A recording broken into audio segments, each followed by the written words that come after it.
from the Writings of Bahá'u'lláh. That's correct, right, Peter? That's correct. Absolutely. You bet. If you will, take it away, Peter. Okay, I wanted to first of all, inform that all of you that originally it was planned that we're going to have 3 of these previews, and then due to some good fortune and some schedule changes, we're going to have 1 more.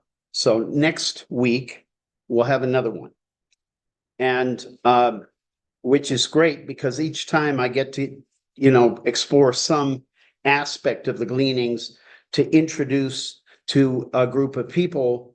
And basically the idea is that the more of these previews I give, I think the more you will feel motivated to actually participate in the study of the book from cover to cover, which is certainly my hope. My own experience is that when you study a Baha'i text, any Baha'i text from cover to cover, what you get out of it, the understanding that comes to you in the course of that study is beyond anything. It's just absolutely miraculous.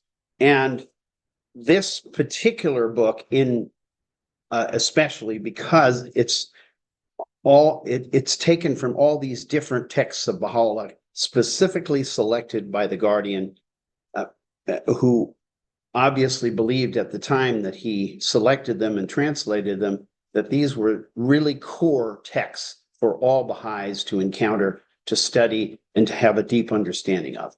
So what I'm going to do today is I'm going to share some excerpts from Gleanings that I have discovered over the years as being particularly unique and informative, and by the way, not found anyplace else.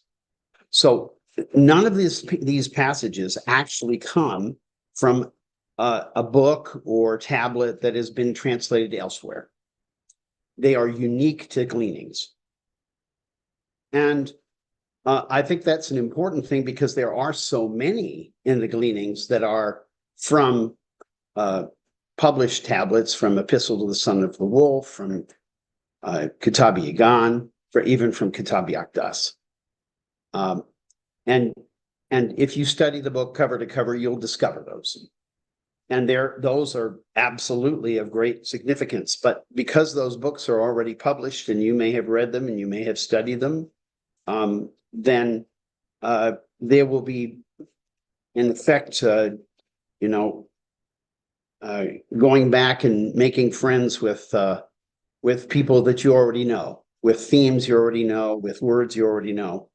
Whereas the ones that I'm sharing with you today are entirely unique to Gleanings. So I'm covering a number of different themes on purpose because I want to show you that this is a book that does not focus on one thing. It gives us insights into a very broad range of topics that Baha'u'llah addresses in his writings. Not all of them. It would be impossible to have in one collection every topic that Baha'u'llah addressed, because, as you know, Baha'u'llah wrote something like between 20 and 30,000 tablets. And most of those have not yet been translated into English. So it'll be a while before we'll have an access to the whole revelation. And in the meantime, we have plenty to study. We have plenty. The material that's already available in English is really more than most people can handle in a lifetime. So I wanted to begin with Adam. I thought it would be appropriate because it's basically a creation story, and creation is where the Bible starts, and creation is talked about in all the other scriptures. So I think we'd begin with Adam. And this is a passage from Adam, about Adam, which is full of surprises. Now, in order to aid and abet you in the process of actually reading along with me, we can do this two ways. One way is I can share my screen. The other way is that you can download the document from the Clearwater Baha'i website, where Jeremiah can give you the link if you don't already have it.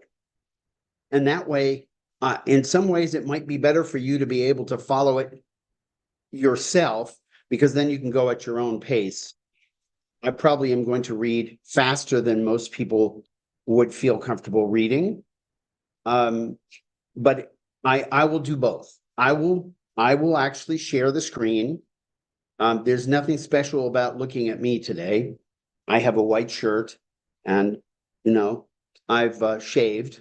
But apart from that, I look like the same guy that you looked at last week. And so I'll share the screen. Let me figure out how to do that. Jeremiah, there are certain tricks of the trade, aren't there? I have to just figure out. Yeah, There's a look at the bottom of your screen. There should be a green button that says share screen on the Zoom window. The Zoom window. You have to be in that one. Okay. Oh, I see. Okay. So let me do that. Zoom share screen. Let's see. And then, I just click share. Do I click share? If you are clicking on that green button, then yes, you just click share. All right, let's see now.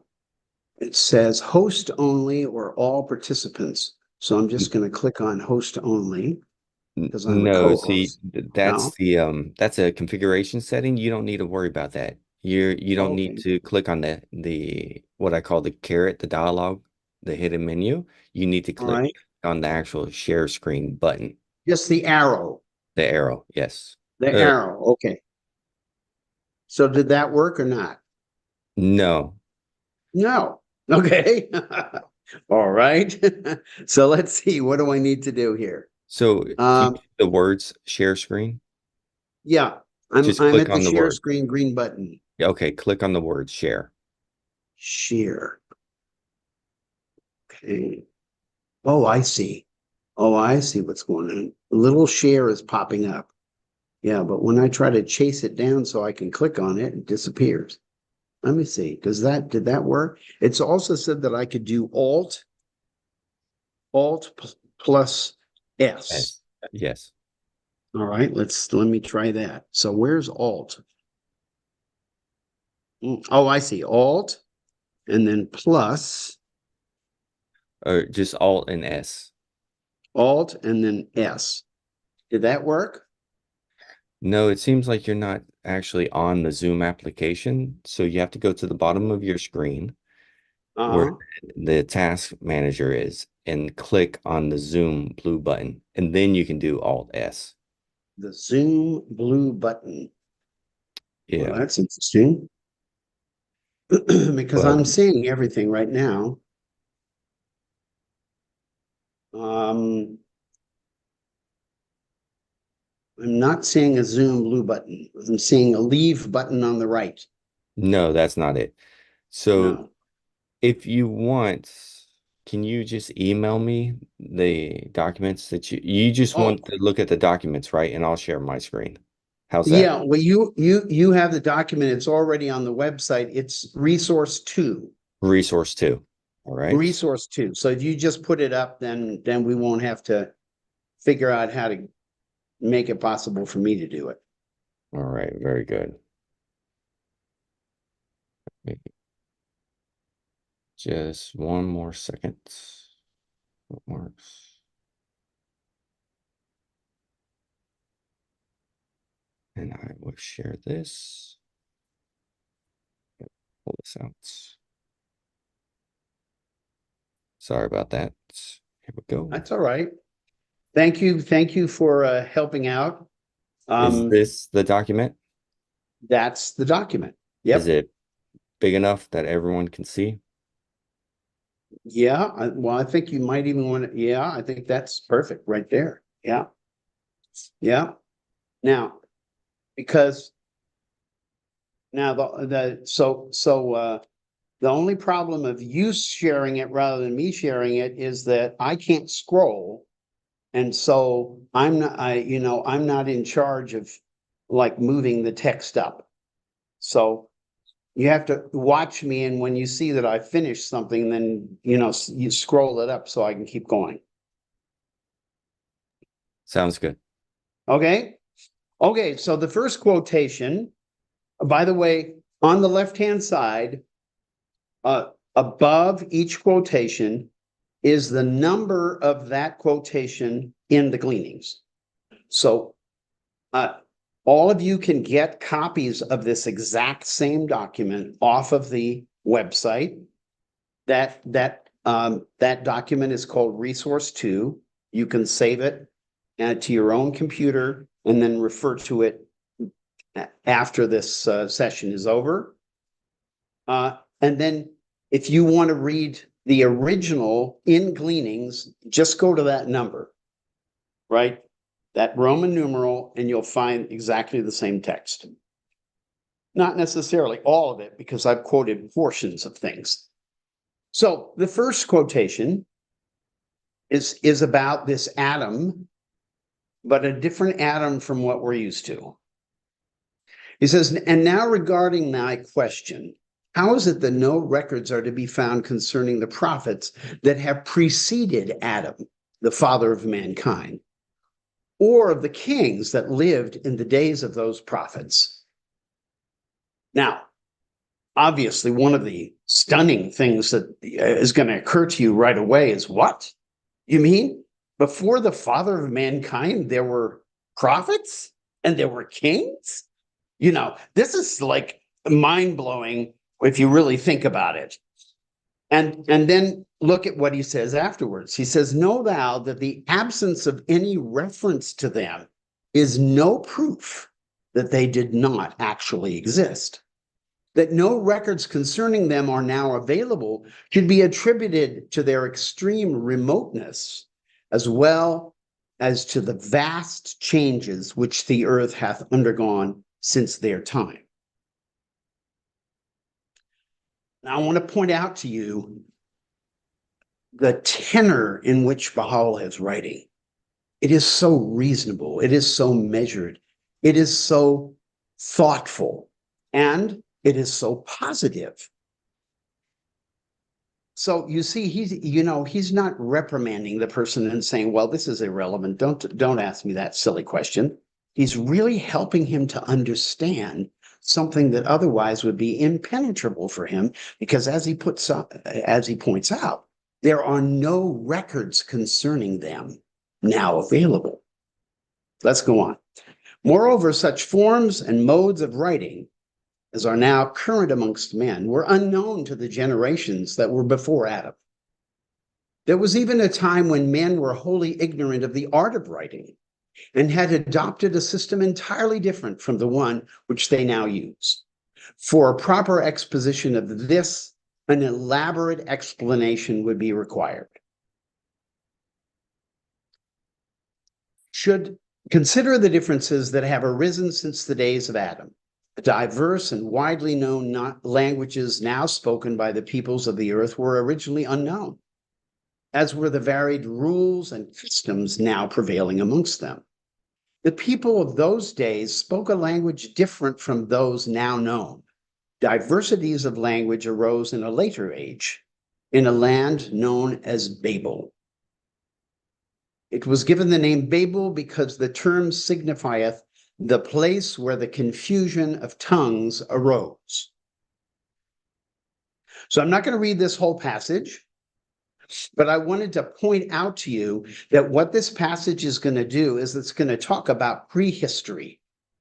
It's going to talk about prehistory from the perspective of the manifestation of God. And not only the manifestation of God, because there are lots of manifestations of God, but none of them ever explained this before. This is the first time we're getting the word from a manifestation of God to explain about this part of history that we don't know anything about. And Baha'u'llah doesn't just do this in one place, but this passage is one of the most astonishing passages that we'll find in the writings that have been translated so far. Let's go to the next quotation.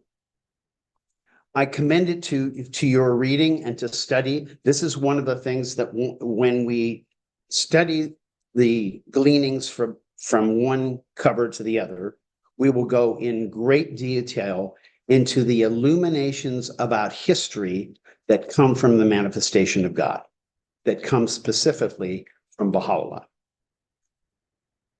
So this is a second quotation about Adam. I'll just read the sentence in which there's this reference to Adam.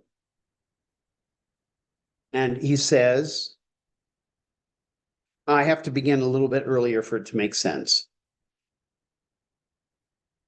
Drink your fill from the cup which the youths of heaven have raised above your heads. Thus biddeth you he who hath more mercy upon you than your own selves. He who asketh not any recompense or thanks from you. His reward is from him who hath through the power of truth sent him down unto you and singled him out and proclaimed him as his own testimony unto the whole of creation. He it is who hath empowered him to manifest all his signs. Repeat the gaze, that ye may perceive the things whereunto the tongue of the Ancient of Days hath summoned you, that haply ye may be of them that have apprehended the truth. Heard it ye ever reported by your fathers of old, or by the generations that preceded them, even unto the first Adam. If you'll scroll, we'll finish that sentence. That anyone coming in the clouds of revelation, being invested with manifest and transcendent sovereignty, having on his right hand the kingdom of God and on his left all the power and glory of his everlasting dominion, anyone preceded by the hosts of God, the Almighty, the all-compelling, the most powerful, and uttering continually verses whose import the minds of the most learned and wise of men are powerless to fathom, should yet be the bearer of a message that is not of God. So this is a declaration from Baha'u'llah, which we find in a number of his writings, where he's pointing out the logic of divine revelation, the logic that each of the manifestations speaks with an authority, with a penetrating wisdom that nobody else comes close to, and that we can understand this wisdom if we delve into it, if we study it, if we immerse ourselves in the verses. And he made this reference to the first Adam, which is very interesting because we know from the preceding passage that Adam is not the Adam who's the father of mankind. You see, that's what's so fascinating. The first Adam is an Adam that came before that Adam. And that means that there's a whole prehistory involved that we know nothing about. And that prehistory is particularly important for us to understand when Baha'u'llah says that the creation of all things is infinite and eternal. In other words, there is no beginning in a sense, even though there is a beginning because everything comes from God, that the beginning in the sense of a period in time when something emerges is something that we can't identify.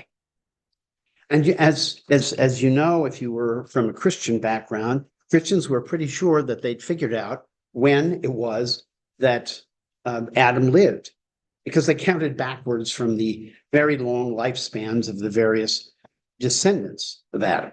And so when they counted back, then they found out, well, he was probably born in about 4004 BC. And that's fine. And it serves certain purposes to understand prophecies and to understand relationships between manifestations. But Baha'u'llah is expanding this vision, manifestly expanding it for us to understand that whatever we thought we understood is only part of the truth. Now, in this third passage, and I chose this one not just because it mentions Adam as a manifestation of God, but also because it is probably the most succinct description of progressive revelation in the words of Baha'u'llah, certainly in the written form. So I'm just going to read a little bit of this so that you see what it is that he's saying here and how magnificent a summary this is. Contemplate with thine inward eye the chain of successive revelations that have linked the manifestation of Adam with that of the Bab. I testify before God that each one of these manifestations have been sent down through the operation of the divine will and purpose, that each hath been the bearer of a specific message, that each hath been entrusted with a divinely revealed book, and been commissioned to unravel the mysteries of a mighty tablet. The measure of the revelation with which every one of them hath been identified hath been definitely foreordained. This verily is a token of our favor unto them, if ye be of those that comprehend this truth. And when this process of progressive revelation culminated in the stage at which his peerless, his most sacred and exalted countenance was to be unveiled to men's eyes, he chose to hide himself behind 1,000 veils, lest profane and mortal, advance please,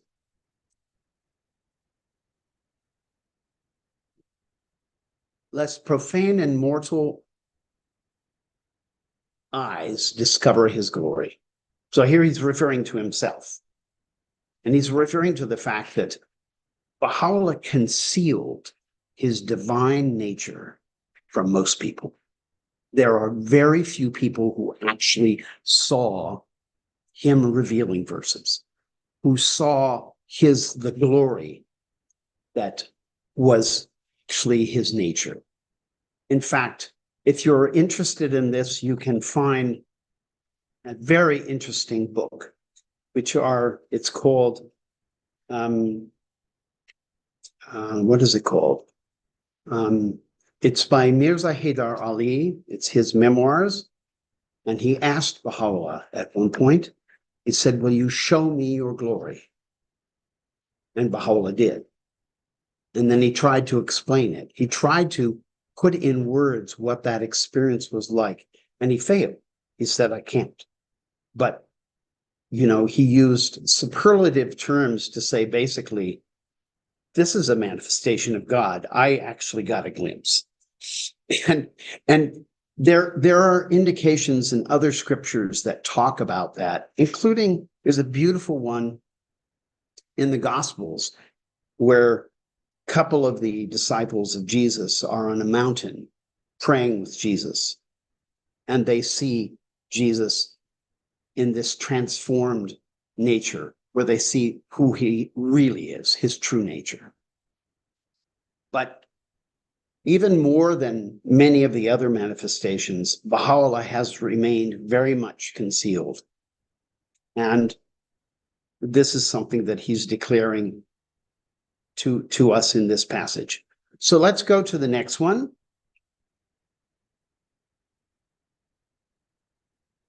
The next one I've chosen is a very moving, well, for me, it's very moving description of Baha'u'llah's praise for the mother of a martyr in Zanjan, a Babi who gave his life for the cause of God.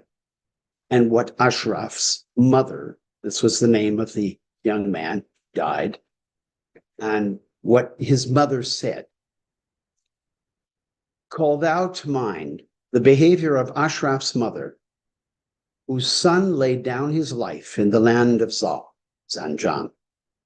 He most certainly is in the seat of truth, in the presence of one who is the most powerful, the Almighty. When the infidels so unjustly decided to put him to death, they sent and fetched his mother, that perchance she might admonish him and induce him to recant his faith and follow in the footsteps of them that have repudiated the truth of God, the Lord of all worlds.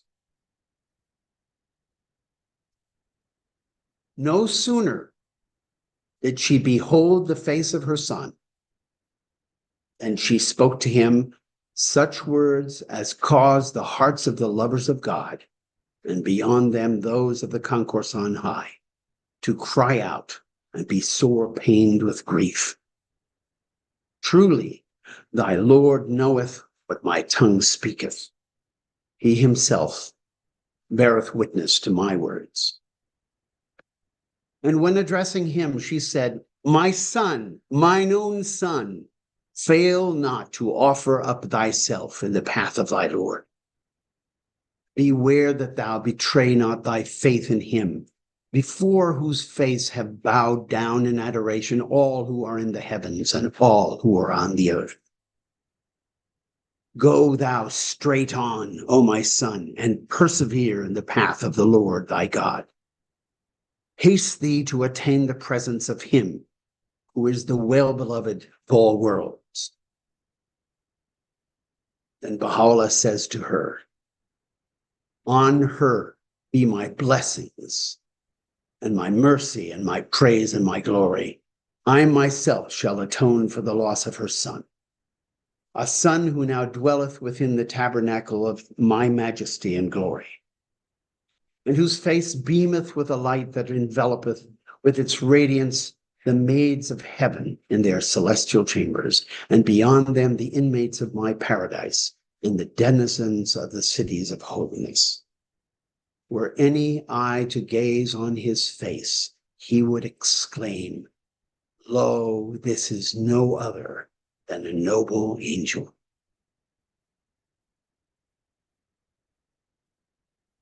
The Guardian selected these passages in some cases to teach us about historical matters or philosophical matters.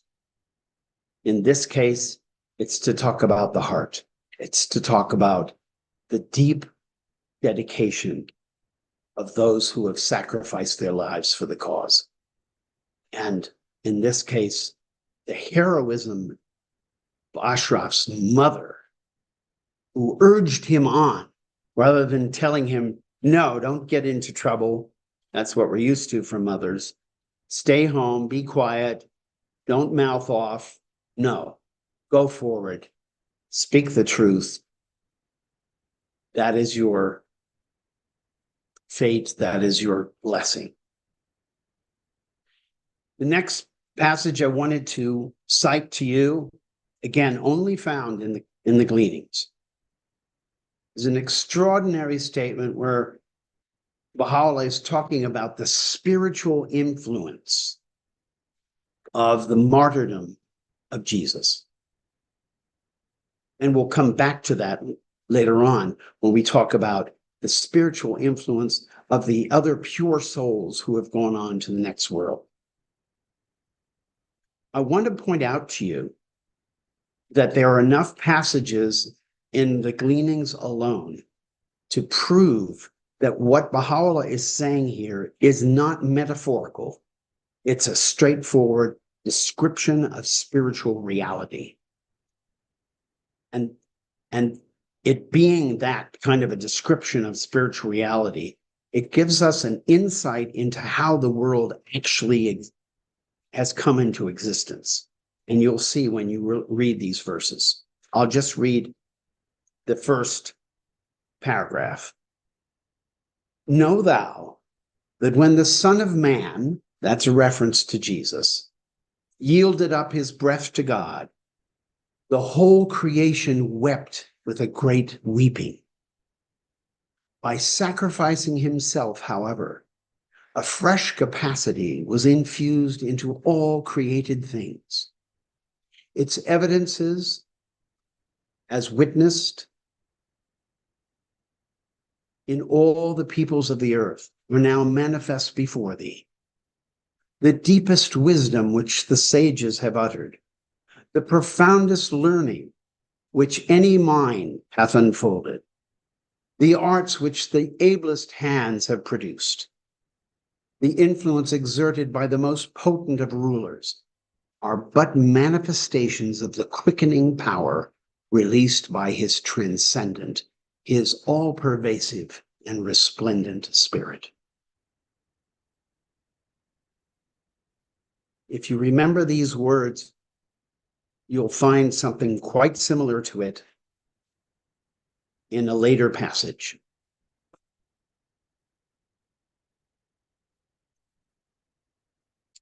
Let's go to the next one.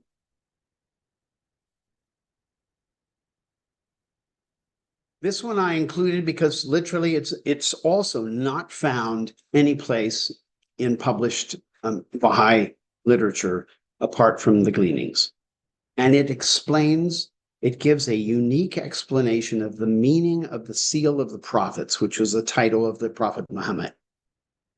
And it explains why he was called seal of the prophets. Now, if you've read the Kitab-i-Iqan, you know that there are multiple explanations of seal of the prophets made by Baha'u'llah in that treatise. And if you've read also the Kitab-i-Iqan, you know that there are many different meanings of the words of God. So there's not just one interpretation of seals of the prophets. And this one is particularly important for us to get a handle on because of what it refers to specifically. It is evident that every age in which a manifestation of God hath lived is divinely ordained and may, in a sense, be characterized as God's appointed day. This day, however, is unique and is to be distinguished from those that have preceded it. The designation seal of the prophets fully revealeth its high station. The prophetic cycle hath verily ended. The eternal truth is now come. He hath lifted up the ensign of power and is now shedding upon the world the unclouded splendor of his revelation. So that explains to us what we've read in the writings of Abdu'l-Baha and Shoghi Effendi, where they talk about the prophetic cycle ended with the declaration of the Bab. And at that time began the cycle of fulfillment. And the cycle of fulfillment will last at least 500,000 years. So we're talking about something really stupendous, a period of time and a period of realization of the prophecies of all the preceding manifestations of God. Again, there are many ways in which you can interpret seal of the prophets, but this particular one speaks to this unique teaching of Baha'u'llah, that there have been two cycles, a cycle of preparation and now a cycle of fulfillment. And the cycle of fulfillment is not happening in the future. It's now. It's happening right now. And it will continue to happen for 500,000 years. Again, this is a stupendous teaching of Baha'u'llah, which is not found in any other holy book. It couldn't be, because all of them were predicting the coming of a manifestation in the future who would be starting something new. And this is what he's starting. He's the one. Another one I wanted to share with you is also rather of a startling statement, because there aren't a whole lot of statements in the Baha'i writings that have been translated that talk about materialists. Now, we're very familiar with materialists because most people we meet, most people we talk to, most people we read, watch on TV or in movies or whatever way in which we experience other people are materialists. They don't actually believe in spiritual worlds. They don't really believe that religion has any foundation in reality. It's just made up. Well, Baha'u'llah talks about materialists in really a very interesting way. And we don't find him making this exact statement anyplace else. So I wanted to share it with you. Let's scroll up a little bit so that I can read that passage to you. The majority of the truly wise and learned have, throughout the ages, as it hath been recorded by the pen of glory in the tablet of wisdom, Now, the Tablet of Wisdom is a tablet of Baha'u'llah that's called the Loy Hikmat in Persian. The Loy Hikmat is included among the various tablets published in a collection called Tablets Revealed by Baha'u'llah after the Kitab-i Aqdas. I believe it's been republished with a different name now, but in any case, it includes a lot of these tablets like the Isharat, the Ishrakat, the Tajariyat, the Kalimat Firdosiyya, and so forth, and the Loy Hikmat. Loy Hikmat was addressed to probably the most learned of the Baha'is of the time of Muhammad, of Baha'u'llah. And he was known as Nabil-i-Akbar. Nabil-i-Akbar was a deeply learned man who knew a great deal about history. And of course, he had lots of questions to ask Baha'u'llah, and they're all answered in the Tablet of Wisdom.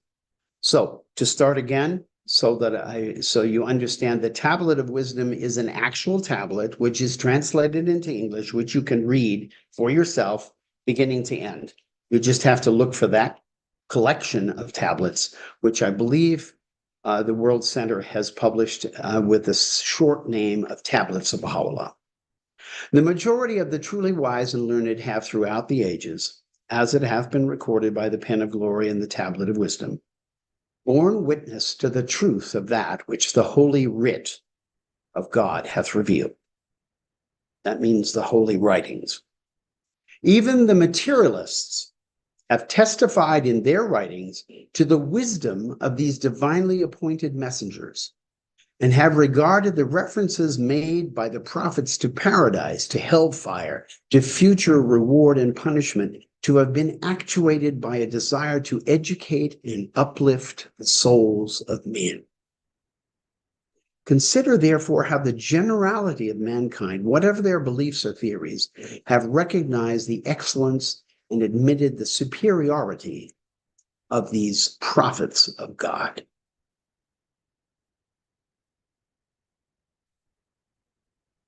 I'll move on to the next one so that we have time for everything. But I commend this one to your meditation because of its unique insight into the functioning of the materialist mind. Even the materialist mind can recognize the objective influence of the manifestations of God and how they've actually transformed people and made them better than they would be otherwise. This one, I'm going to read the whole thing because it's so astonishing. We do not live in an age that honors and respects chastity. We live in a time where our popular culture, our literature, our movies, our way of talking to each other, in just about every context, is tinged to some degree or another with sexual innuendo. Even our children are being exposed to this from a very young age. I know this because I have two children. I have a 4-year-old and a 9-year-old, and I see the influence that it's had on them, and I bewail that influence. And here we have Baha'u'llah speaking about chastity in a most uncompromising manner because of how important this principle is. So I'm going to read the whole thing. My captivity can bring on me no shame, nay, by my life, it conferreth on me glory. That which can make me ashamed is the conduct of such of my followers as profess to love me, yet in fact follow the evil one. They indeed are of the lost. When the time set for this revelation was fulfilled, and he who was the day star of the world appeared in Iraq, he bade his followers observe that which would sanctify them from all earthly defilements. Some preferred to follow the desires of a corrupt inclination, while others walked in the way of righteousness and truth and were rightly guided. say, he is not to be numbered with the people of Baha, who followeth his mundane desires, or fixeth his heart on things of the earth. He is my true follower, who, if he come to a valley of pure gold, will pass straight through it, aloof as a cloud, will neither turn back nor pause. Such a man is assuredly of me. From his garment, the concourse on high can inhale the fragrance of sanctity. And if he met the fairest and most comely of women, he would not feel his heart seduced by the least shadow of desire for her beauty. Such a one, indeed, is the creation of spotless chastity. Thus instructeth you the pen of the Ancient of Days, as bidden by your Lord, the Almighty, the All-Bountiful. I don't believe that I have to say anything about that passage, except that I was shocked and deeply moved when I first encountered it, and I read it frequently because I feel that I need to read it frequently to defend myself against my own inclinations that are supported by the entire world in which I live. And I believe deeply that Baha'is need to encounter this because of the challenge that Baha'u'llah gives us to exhibit holy and chaste behavior. That alone will assure the triumph of the cause. When people see that we are so different from the mainstream, it will attract them. It will scare them, but it will attract them also. Now I want to pass on to this passage, two passages from the writings found in Gleanings about death. The first one, which is going to refer to something that we also saw in that passage about the influence of Jesus after his death or upon his death. And now concerning thy question regarding the soul of man and its survival after death. Know thou of a truth that the soul, after its separation from the body, will continue to progress until it attaineth the presence of God, in a state and condition which neither the revolution of ages and centuries, nor the changes and chances of this world can alter. It will endure as long as the kingdom of God, his sovereignty, his dominion, and power will endure. It will manifest the signs of God and his attributes, and will reveal his loving kindness and bounty. The movement of my pen is stilled when it attempteth to befittingly describe the loftiness and glory of so exalted a station. The honor with which the hand of mercy will invest the soul is such as no tongue can adequately reveal, nor any other earthly agency describe. Blessed is the soul which at the hour of its separation from the body is sanctified from the vain imaginings of the peoples of the world. Such a soul liveth and moveth in accordance with the will of its Creator, and entereth the all highest paradise. The maids of heaven, the inmates of the loftiest mansions, who circle round it, and the prophets of God and his chosen ones will seek its companionship. With them that soul will freely converse, and will recount unto them that which it hath been made to endure in the path of God, Lord of all worlds. If any man be told that which hath been ordained for such a soul in the worlds of God, the Lord of the throne on high and of earth below, his whole being will instantly blaze out in his great longing to attain that most exalted, that sanctified and resplendent station. The nature of the soul after death can never be described, nor is it meet and permissible to reveal its whole character to the eyes of men.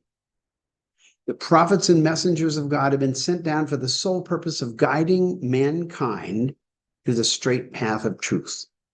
The purpose underlying their revelation hath been to educate all men that they may at the hour of death ascend in the utmost purity and sanctity and with absolute detachment to the throne of the Most High.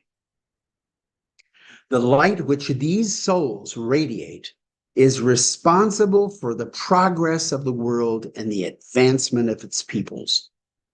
They are like unto leaven that leaveneth the world of being and constitute the animating force through which the arts and wonders of the world are made manifest. Now, if you'll scroll, I'm going to go to the next passage. You can read the rest of this. This is a passage, it's the next to last passage in the Gleanings. Know thou that every hearing ear, if kept pure and undefiled, must at all times and from every direction hearken to the voice that uttereth these holy words. Verily we are God's, and to him shall we return.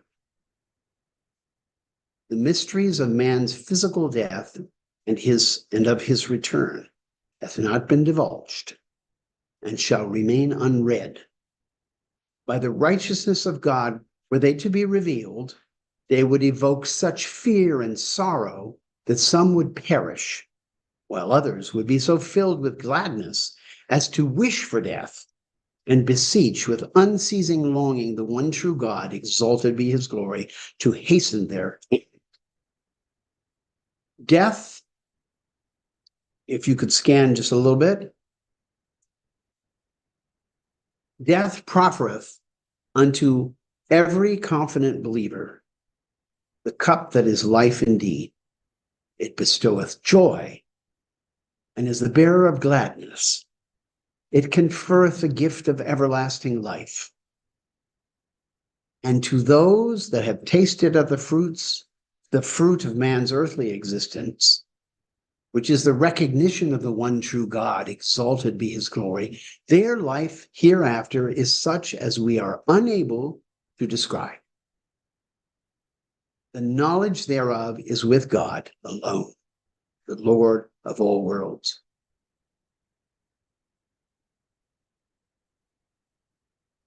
Another verse which the contemplation of which is obviously going to be deeply meaningful for people throughout their lives, but especially to those of us who are rapidly approaching the transition to the next world, which I am.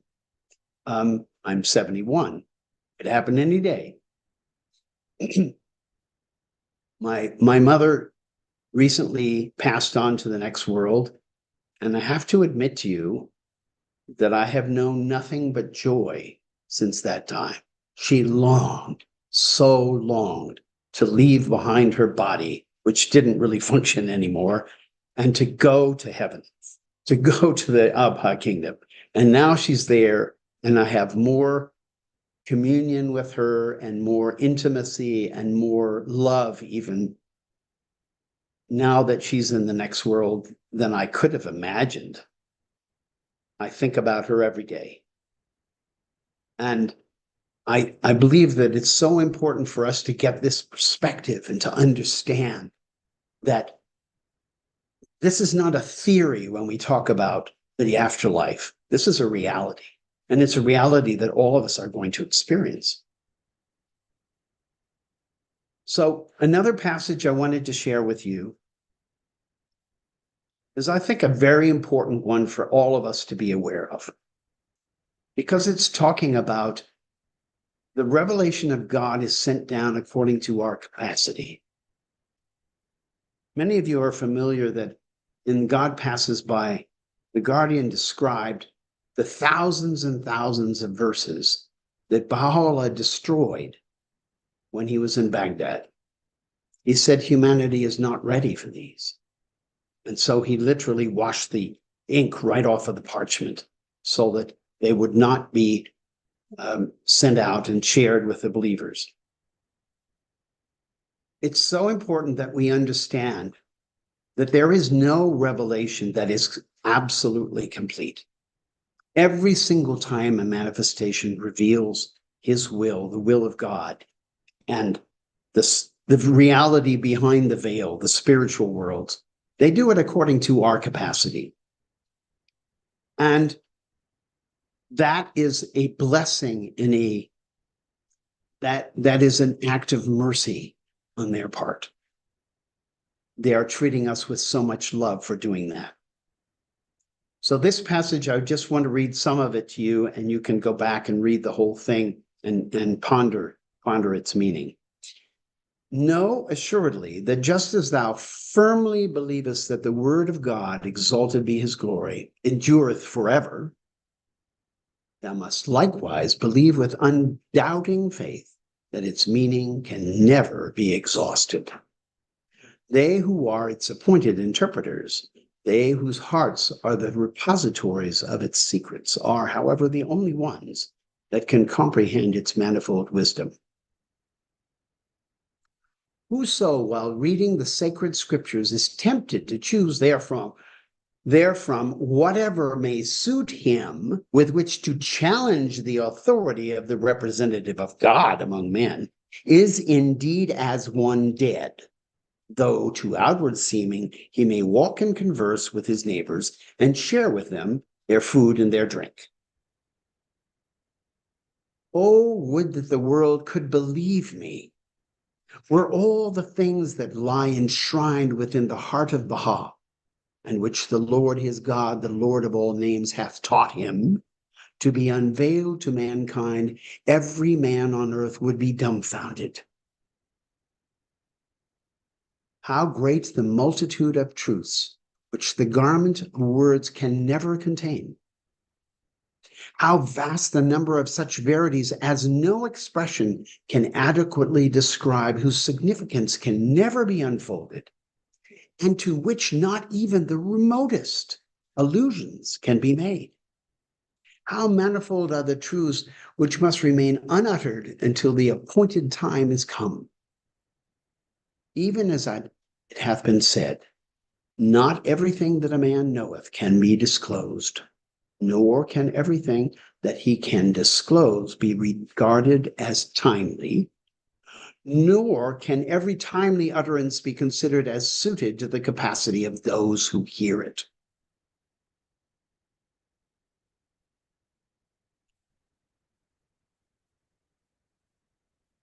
I want to cite one more passage, and then you can read the rest of this passage. The last passage is about teaching the faith. Gleanings has more references to teaching the faith than any other theme. It also uses a variety of language, so they can't be found using word search. You have to actually encounter them in reading, and which is good, because in reading you find out about all kinds of other things besides teaching. But teaching the faith is given such great importance by Baha'u'llah, because as he points out in many of his writings, if we don't teach the faith, the world doesn't find out about it. It's not as if God is going to send angels down to teach people. It's not as if the writings can just teach the faith for everybody, because people don't read the writings. So it's imperative that we read the writings and then we share the wisdom contained in the writings with others. But this passage is very unique because it talks about two themes. First, it talks about the defense of the faith, which is a lot of Baha'is have no idea that this exists. I've even met very prominent and wise and learned Baha'is who did not know about this passage.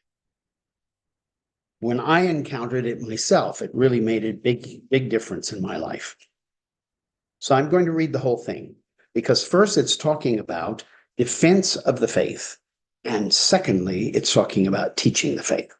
And there's a reason why he puts these in the same tablet, one after the other.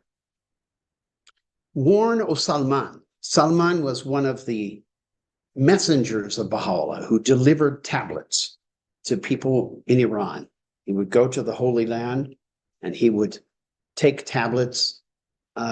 It's reputed that he would put them in his turban so that they would be protected. And, they could frisk him, but they're not going to frisk his turban. And so that way he could preserve them from being stolen, from being confiscated, and from being destroyed.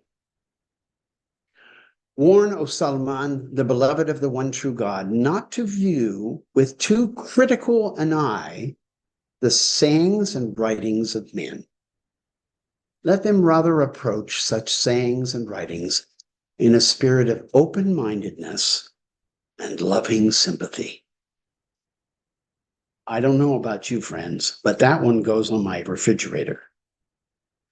Because it's too easy to be critical of ourselves, critical of our friends and neighbors, and even critical of our fellow Baha'is. And here he is so clearly calling upon us to be gentle, to be open-minded, and to have loving sympathy. But listen to what he says next. Those men, however, who in this day have been led to assail in their inflammatory writings the tenets of the cause of God, are to be treated differently. It is incumbent upon all men, each according to his ability, to refute the arguments of those that have attacked the faith of God. Thus hath it been decreed by him who is the all-powerful, the Almighty. He that wisheth to promote the cause of the one true God, let him promote it through his pen and tongue, rather than have recourse to sword or violence. We have on a previous occasion revealed this injunction, and we now confirm it. If thou be of them that comprehend. By the righteousness of him who in this day crieth within the inmost heart of all created things, God, there is none other God besides thee, me.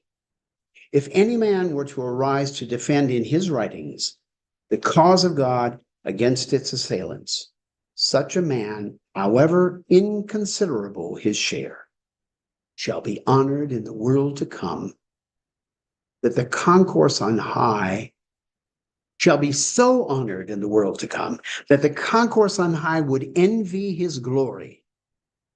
No pen can depict the loftiness of his station, neither can any tongue describe its splendor. For whosoever standeth firm and steadfast in this holy, this glorious and exalted revelation, such power shall be given him as to enable him to face and withstand all that is in heaven and on earth. O ye beloved of God, repose not yourselves on your couches. Nay, bestir yourselves as soon as ye recognize your Lord the Creator, and hear of the things which have befallen him, and hasten to his assistance. Unloose your tongues and proclaim unceasingly his cause. This shall be better for you than all the treasures of the past and of the future, if ye be of them that comprehend this truth. So these are the passages that I found in the Gleanings and wanted to share with you today. There are so many more. There are so many more in this extraordinary compilation. I wanted to give you a taste of several different themes and of the actual words of Baha'u'llah with a minimum of an explanation, because I think they speak directly to our hearts and minds. Now, I will admit this. I first encountered the Gleanings when I was 19. When I would read the verses in the Gleanings at that age, they went right over my head. Literally, I felt inebriated. I felt sort of drunken, carried away by the emotion that they were propelling out of me. But I didn't understand. I didn't have either an intuitive understanding or a rational understanding of Baha'u'llah. It took a long time. It doesn't need to take a long time. I'm convinced that the main reason why it's possible to understand is you can't do it unless you immerse yourself. You have to do it over and over. And this is why Baha'u'llah says it is so important for us to immerse ourselves in the writings morning and evening.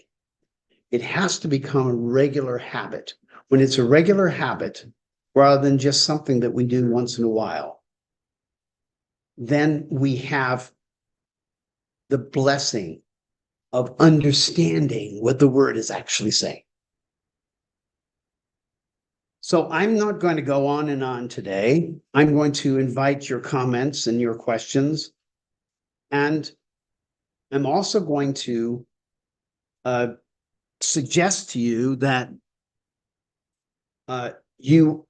all of you take this short compilation of quotations from Gleanings and have a look at it during the coming week, so that next week we can have more of a dialogue where we can talk about what occurred to you when you studied it. And you don't have to study all of it. You might pick one passage and really think about it. But I want to hear from you, because the meditation on the writings is what unlocks their secrets in our hearts. This is why Baha'u'llah quoted that hadith in the Kitab-i-Igan.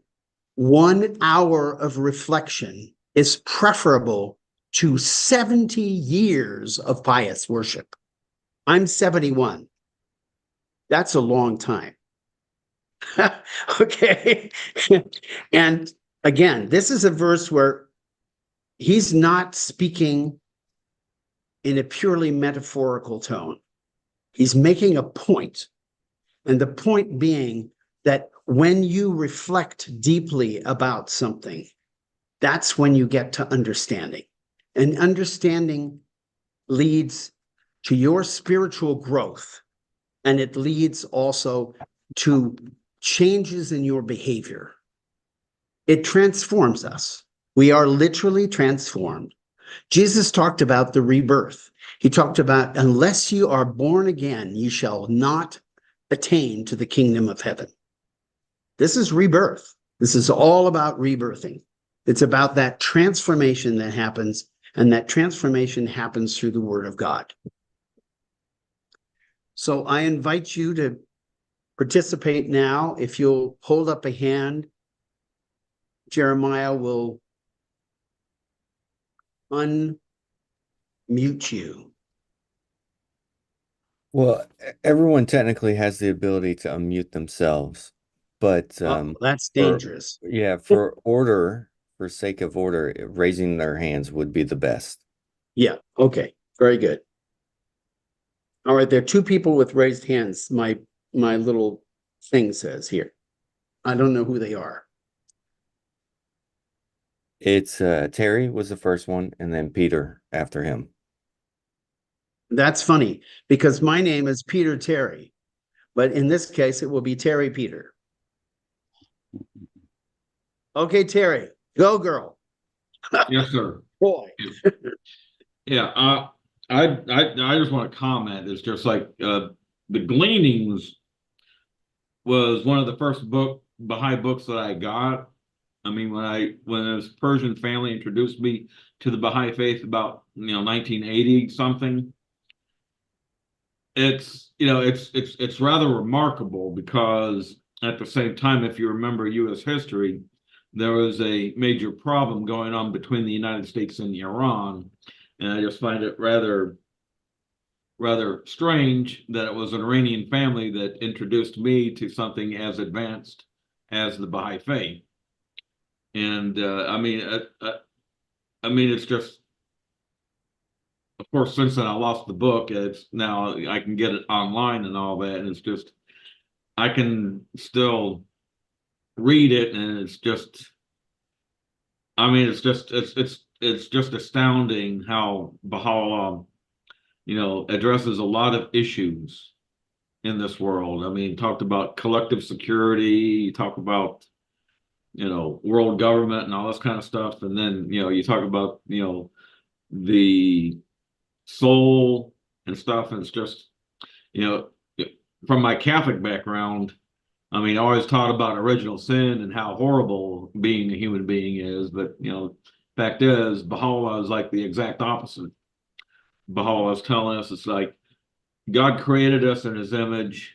We have within ourselves the ability of become angelic, godlike and all that. And all we have to do is just, focus on the light that God gave us and try to develop our characters. But, that's basically it. But I'll reserve the rest of the time for somebody else to comment.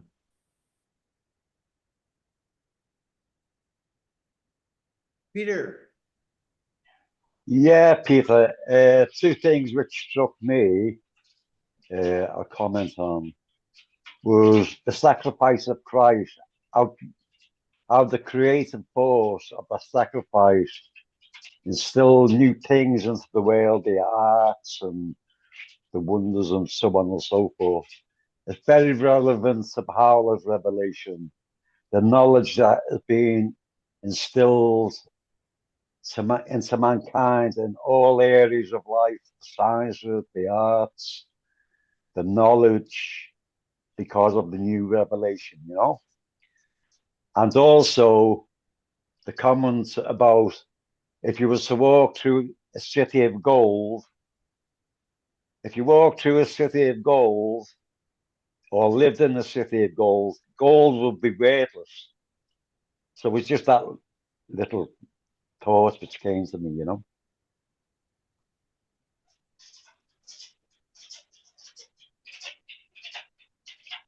So the next person that raised their hand is Yes. Molly. I don't know if you wanted to speak specifically about anything that's been commented on yet, but afterwards, Molly, you could ask a question, and then we have some questions in the chat as well, Peter. Mm-hmm. Yes. Well, I want people to. I want to invite people to speak for themselves, and if they have a question, that's fine. I will respond to it. Mm-hmm. So Molly, you're next. Okay. In the New Testament, Jesus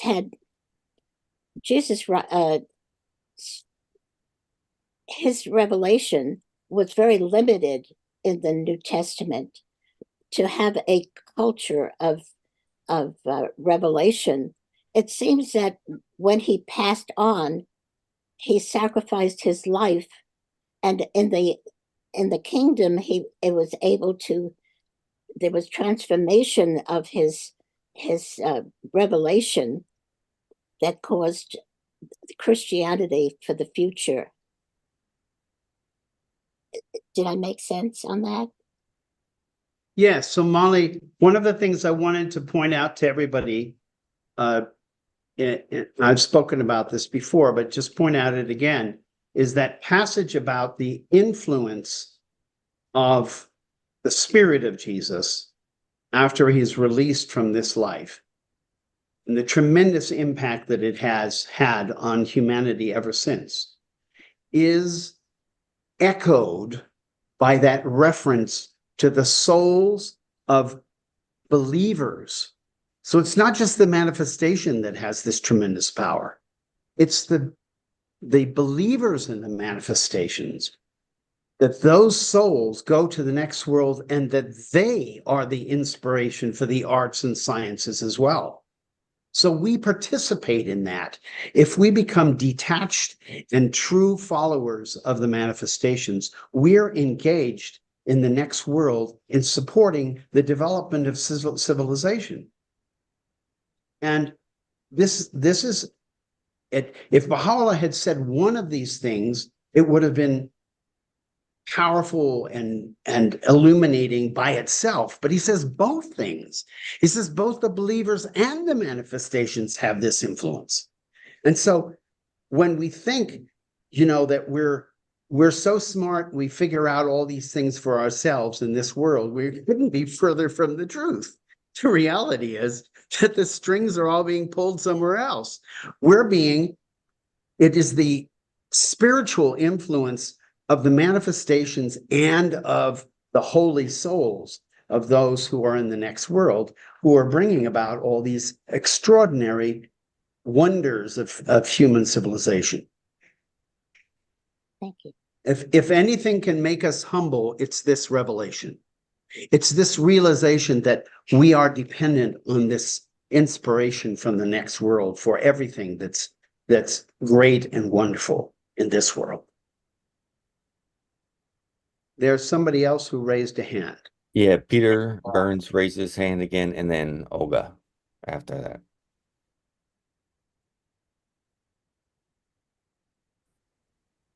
Go ahead, Peter. Okay. All right, we'll just go to Olga. Olga, go ahead. Peter, hello. Thank you for this very interesting selection of materials you've provided today. And you shared one passage related to materialist mind. And I came up with this question. Maybe you could share your thoughts on this. So what makes a materialist mind? And is a transition from materialist mind to spiritual possible, and how does it work?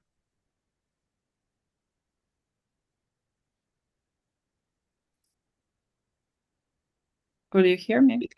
Yes, I heard you. I had an incoming call, which I had to cancel out so it doesn't sort of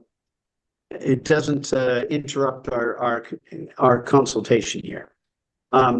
Yes. So could you just repeat that, because I was a bit distracted by this call?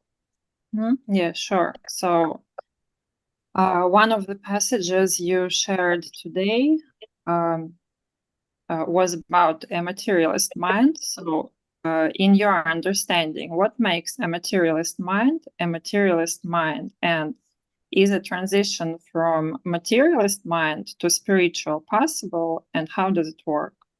Yes, yes. And I want to recommend something very specific to you. I think it's absolutely a tremendous blessing that we have this particular source. If you go and get yourself a copy of Paris Talks, okay, which you can find online, or if you have a copy in your library, and you go towards the very end of Paris Talks, you'll find a talk that Abdu'l-Baha gave in London to what is called the Society of the Friends, which in the United States we call Quakers. The Quakers are a small Christian group who gather together in silence, and they pray, and they only speak or sing if they feel inspired to do so.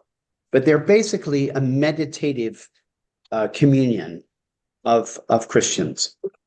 And they believe very strongly that the inspiration of the Holy Spirit happens in silence.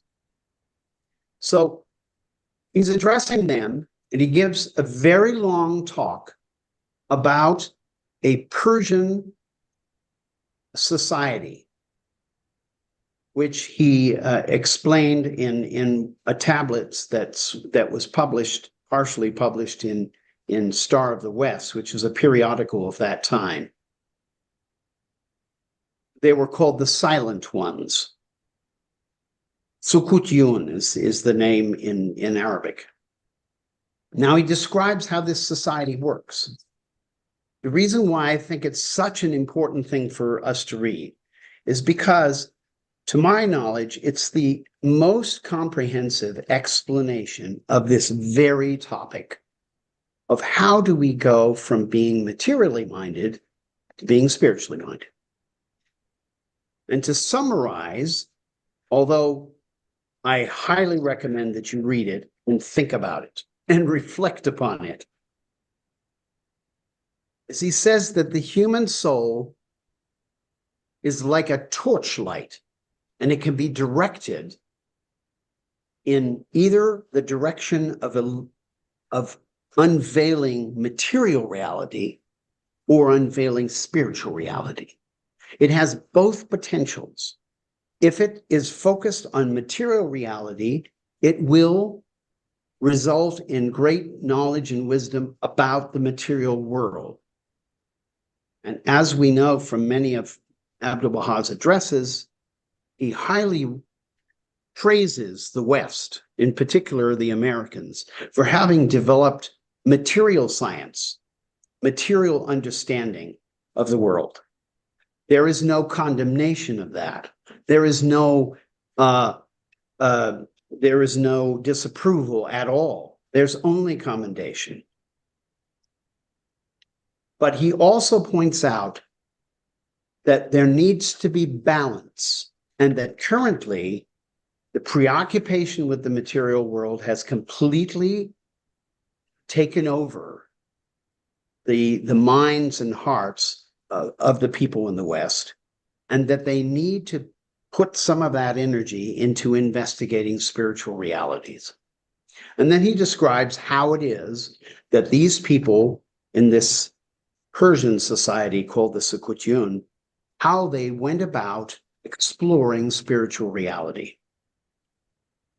But I don't want to take away the joy and illumination that will come to you when you read this talk. The talk is very straightforward, not at all complicated, and it describes precisely what we need to do if we want to get to that point of understanding not just the Word of God, although that's very important, but spiritual matters from our own spiritual perspective, through our own reflections, through our own inspirations. Many of you have had the experience of, in the middle of the night, waking up and having some idea come to you. And if you are awake enough, you can write it down. And if you wrote enough of it down, then the next morning you may say, I never thought of that before. And it just came to me. How did that happen? Well, I'll give you an example that's quite fascinating. Albert Einstein spent years and years and years trying to figure out how things came into existence. As a physicist. And he was very, very intelligent man, enormously so, very gifted intellectually. And he studied the physical phenomena of the world in great detail and depth. But he said, the idea of how it all hangs together, that came to me in my sleep.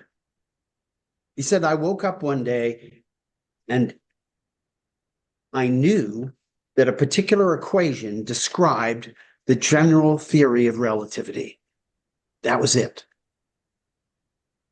Now, I just want to point that out because that exactly is the process that happens when we turn our minds towards spiritual phenomena. They're not theoretical anymore. They're not intellectual anymore. They become experiential. We come to know things. You know, Baha'u'llah did not call his book of his most important doctrinal treatise. He didn't call it the book of certainty for no reason at all. He gave it that name because he wanted people to understand that we can acquire certainty about spiritual phenomena.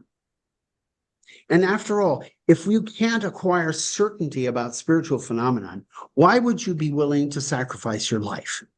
Why would you dedicate your life to something about which you're not really sure?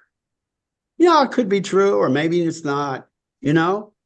And here he was responding to the questions that came from an uncle of the Bab. And he responded to those in such manner that that uncle of the Bab and all of his descendants to this day have been Baha'is. Now that's power. That's power, okay? Because that did not merely convince him intellectually. That changed his soul. That made him realize in that inner heart, you know, that innermost heart, he knew this is true. This is true. There's no question about it. And that is not the same thing as the sort of dogmatic adherence to received doctrine that gets confused very often with certainty. Certainty is an experience of the soul. It's not something that you have to have a minister or a rabbi or a mufti repeat over and over to you until you finally just say, okay, so that must be true because he said it a million times. It's not becoming a parrot to some dogma. It's knowing inside of you that it's true. And that is what Abdu'l-Baha was describing of this group called the Sukutun. When they arrived at an answer to spiritual questions, they weren't provisional. They weren't full of doubt. They were full of certainty. They knew they were true. That is a capacity that is available to all of us if we avail ourselves of it. So I hope that that's enough of an answer so that you go and you read Paris Talks and read that passage. And if you read that passage and you want to discuss it further or share your thoughts about it in our next session next Sunday, that would be wonderful. So I think we can go ahead and close out for the day. I've put some links in the chat window, so everyone in the Zoom, please check the chat, and I'll also add these links to the video later. And we hope to see everyone back here next week for this more of a discussion. Correct, Peter? Yes, and I'll just reiterate that I would love it if each one of you would pick one or more of those passages, really think about it, and then next week share your insights. Share what came to you about its meaning. Well, okay. And we've also had requests from the Facebook and the YouTubes about being able to join the discussion. So if you want to join the Zoom discussion next week, please come to the website. All the information's there, and you'll be able to access it. The fourth and final kind of Zoom on this subject next week. Thank you, Peter. Yes, please do come. Please do come for all of you people who are on various other sort of social media and so forth. And you didn't miss anything because all of the resources are simply going to inform you about what was talked about earlier.